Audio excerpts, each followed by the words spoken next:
All right, so this is another example of finding all the zeros and graph the function. But here, notice this detail that they started off with, divided by 4x minus 1. Okay, so if they already give you, that's what we call a divisor. If they already give you a divisor, what you do with that is you find out if it actually is a zero, the function.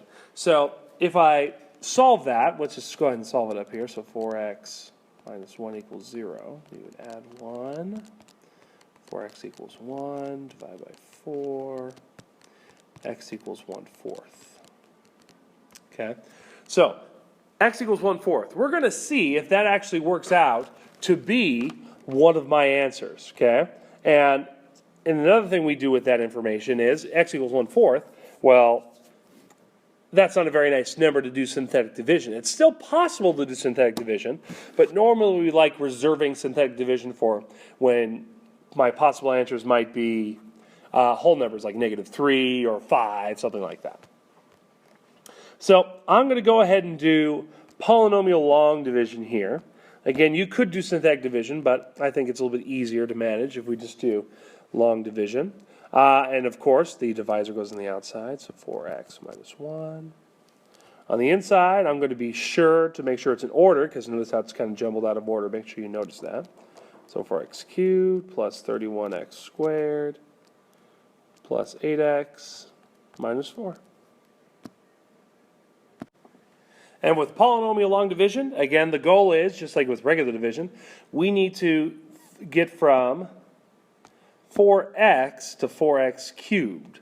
And luckily the 4 is already there, so I need to multiply by 1. But from x cubed, it's x squared. Okay, so that's going to, if I distribute and multiply, it's going to give me 4x cubed minus 1x squared. And then we have to change all the signs, right? Because we subtract. So that becomes negative 4x cubed and then plus 1x squared, which gives me 0x cubed plus 32x squared. Check down 8x. Check down negative 4. All right, let's continue. Then, from 4 to 32, I need an 8. And from x squared, I need an x. So then we distribute it again, so I get 32x squared minus 8x. And then change all the signs, so it becomes minus 32 plus 8, which gives me 0x squared plus 16x. Check down the minus 4, 0x squared goes away. Final step, let's see. From 4 to 16, I need a 4. And then x to x, I don't need anything. So that's going to give me 16x. And that's going to give me minus 4. Change the signs, minus, plus. So remainder is 0. All right, so if the remainder is 0, that does mean that x equals 1/4 is one of my answers. Awesome. Okay.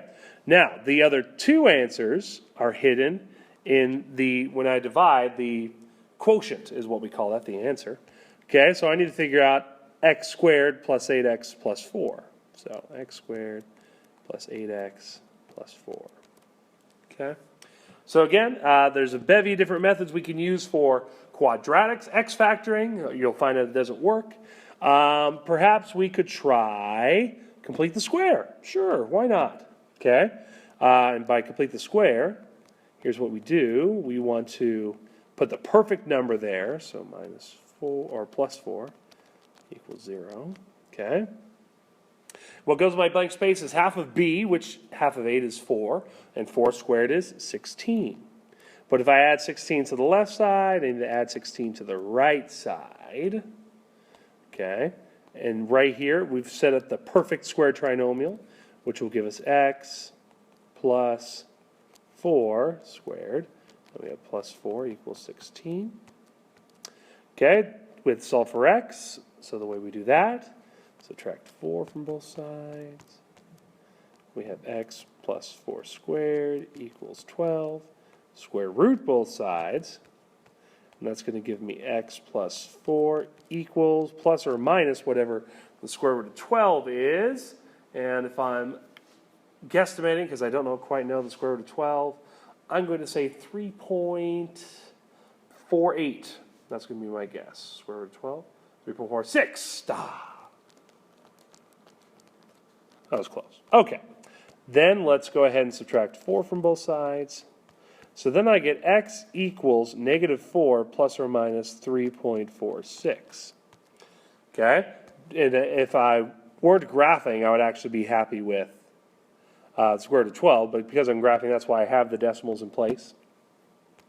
And let's go ahead and actually make out what both these answers would be, because we do negative 4 plus 3.46. So negative 4 plus 3.46 gives me negative 0.54. And then negative 4 minus 3.46 is 7.46, negative 7.46. Negative 7.46. Okay, so there's 1, there's 2, and then my third answer is 1/4 up there.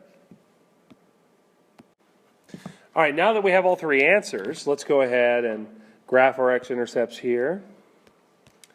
So 1/4 is about 0.25, or is 0.25, I should say. All right, so actually let's make it a little bit better here based on the information we have. So 0.25, so if that's 1, 0.25 would be about there. Then negative 0.54, which would be about there. And then negative 7.46, we'll just say here's negative 7, and here's negative 7.46. Okay? All right, at this point we need to decide if it's positive or negative. And looking at the original problem, 4x cubed, that means it's positive. Okay. Highest exponent is cubed, so that means it's odd. And because it's positive and odd, it's going to go from low to high, the ends. And then it's cubed, so that means it's going to take 2 turns. And so starting over here, we would start from below. Come here, come down, then come back up. That was bad. Let's take 2, Mr. Schwann. All right, come up here, come down, come back up. There we go. All right, so that's kind of a rough sketch there. Again, I know we could be more accurate if we had more time and technology, but that does the job. So that is how you would find all the zeros and then graph the function.